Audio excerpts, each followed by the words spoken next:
Top करने के लिए कुछ ट्रिक्स और keys. Hey guys, welcome back to my channel Sonija official. कैसे हैं आप लोग? उम्मीद करती हूँ अच्छे होंगे और मैं भी बहुत अच्छी हूँ। तो आज का जो स्पेशली टॉपिक होने वाला है वो होना है किसी भी एग्ज़ाम को हम किस तरीके से आसानी से क्लियर करें और एक अच्छा स्कोर कर पाए, यानी कि रैंक में आ पाए। जैसा कि मैंने कल के वीडियो में भी बताया था कि अगर आप मॉक टेस्ट लगाते हो तो आपके स्कोरिंग पे उससे काफ़ी फ़र्क पड़ता है। तो उसी चीज़ को लेकर है। मॉक टेस्ट तो है ही है, लेकिन उसके साथ साथ और भी कुछ चीज़ें होती है, कुछ ट्रिक्स है जिसे हमें फॉलो करना होता है। तो उसमें सबसे पहला तो आता है कि रूटीन। हमारा हमारा रूटीन, जब हम डे स्टार्ट होता है मॉर्निंग, तो हम एक रूटीन बनाना चाहिए। हमें एक टारगेट सेट करना चाहिए कि आज के डे एंड होने तक का हमारा एक टारगेट होता है कि हाँ, हमें सब डे एंड होगा तो हमें ये चीज़ें कंप्लीट कर लेनी है। या फिर वो चैप्टर वाइज हो सकता है कि हमने आज के डेट में हमें हिस्ट्री में ये पढ़ना है, ज्योग्राफी में ये पढ़ना है, मैथ्स में ये पढ़ना है, साइंस में ये पढ़ना है।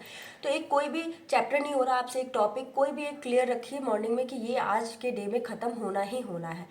उससे क्या होता है ना कि ईजिली हमारा सिलेबस कवर भी हो जाता है और हमें पता भी नहीं चलता है, बर्डन नहीं होता ज़्यादा।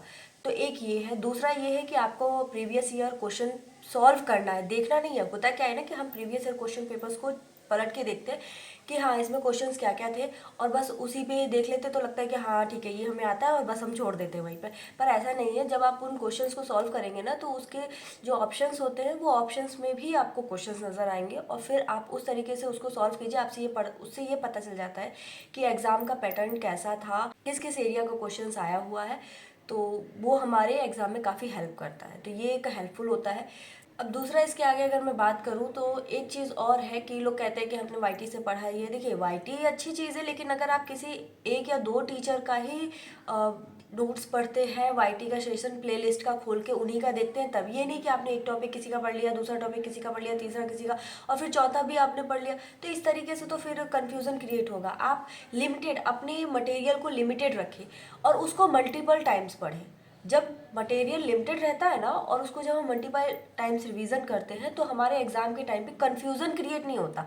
अदरवाइज अगर हम डिफरेंट टीचर से पढ़ते हैं, डिफरेंट मटेरियल्स पढ़ते हैं, और हम अगर उनको मल्टीपल टाइम्स नहीं पढ़ते हैं, तो वो एग्जाम टाइम के पे हमें ना कंफ्यूजन क्रिएट करता है। फिर हम सोचते हैं शायद ये भी ऑप्शन होगा, ये भी ऑप्शन होगा, तो वो चीज़ एक गड़बड़ हो जाती है। तो मेरा कहना ये है कि अगर आप एग्ज़ाम की प्रिपरेशन कर रहे हो तो आप एक अपने मटेरियल को बहुत ही लिमिटेड रखें, लेकिन उसको मल्टीपल टाइम्स पढ़ें, ताकि आपका कन्फ्यूज़न का कोई ऑप्शन ना रहे, कोई चांस ही ना रहे। तो ये हो गया एक। उसके लिए आप एक चीज़ और कर सकते हो कि आप किसी भी एक टीचर का कोई भी कोर्स परचेज कर सकते हो। कोई भी एक कोर्स परचेज कर लो और उसी से अपना नोट्स बनाओ, उसी से पढ़ो, बस उसको मल्टीपल टाइम्स कवर अप करो, multiple times revision revision revision, और साथ में मॉक टेस्ट लगाते जाओ। जो क्वेश्चन आपका इधर रिवीजन से छूटेगा वो मॉक टेस्ट में आ जाएगा, और मॉक टेस्ट से जो छूटेगा वो रिवीजन में। जब आप बार बार रिवीजन करोगे तो आपको खुद ही नई नई चीज़ें दिखाई देंगी और नई नई चीज़ें मिलेंगी। तो एक तो ये हो गया। किसी का भी आप कोर्स एक परचेज कर सकते हो और उसकी क्लासेस होती है, पढ़ते जाओ। क्योंकि देखिए, चैप्टर भी जो बनाए होते हैं ना, वो इस बेस पे बनाए होते हैं कि लोअर टू हायर बनाया जाता है। ऐसा नहीं है कि हायर टू लोअर कोई भी कहीं से उठा लिया और पढ़ लिया। देखिए, हम लोग क्या करते हैं ना, स्टार्टिंग में जब हमें समझ में नहीं आता कि हमें कैसे पढ़ना है, तो हम क्या करते हैं, कभी हमने ट्रिग्नोमेट्री पढ़ ली, तो कभी हमने ज्योमेट्री पढ़ ली, कभी मन किया तो किसी एक चैप्टर क्लॉक का उठा के पढ़ लिया, कभी कैलेंडर उठा के पढ़ लिया। तो ऐसे नहीं होता। उसका एक सिस्टम है कि पहले आपको नंबर सिस्टम पढ़ना है। इस तरीके से स्टेप बाय स्टेप जब आप पढ़ेंगे ना, तो वो ईजिली कवर हो पाएगा। तो चैप्टर्स जो बुक में दिए भी रहते हैं वो भी उसी हिसाब से, उसी के अकॉर्डिंग दिए रहते हैं कि आप आगे उसको आपको समझने में क्लियर हो। चलो आप एक चीज़ बताओ, सपोज करो हमारे बॉडी पार्ट्स है, तो पहले हमें अपने बॉडी के पार्ट्स के बारे में पता होगा। पहले तो हमें अपने बॉडी के बारे में जानना होगा, फिर बॉडी के पार्ट्स के बारे में जानना होगा, फिर हमें स्पेशली उस बॉडी के पार्ट्स के फंक्शंस के बारे में जानना होगा।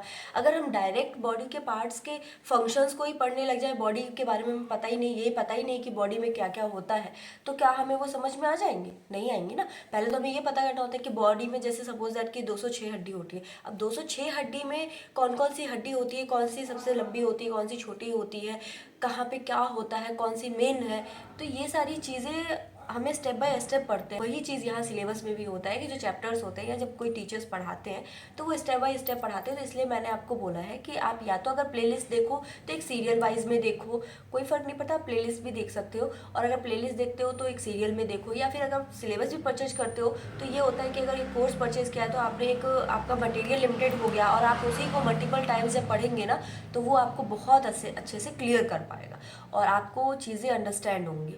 उसके साथ साथ आप मॉक लगाओ। तो मेरे हिसाब से तो यही है एग्ज़ाम की बेस्ट स्ट्रेटजी।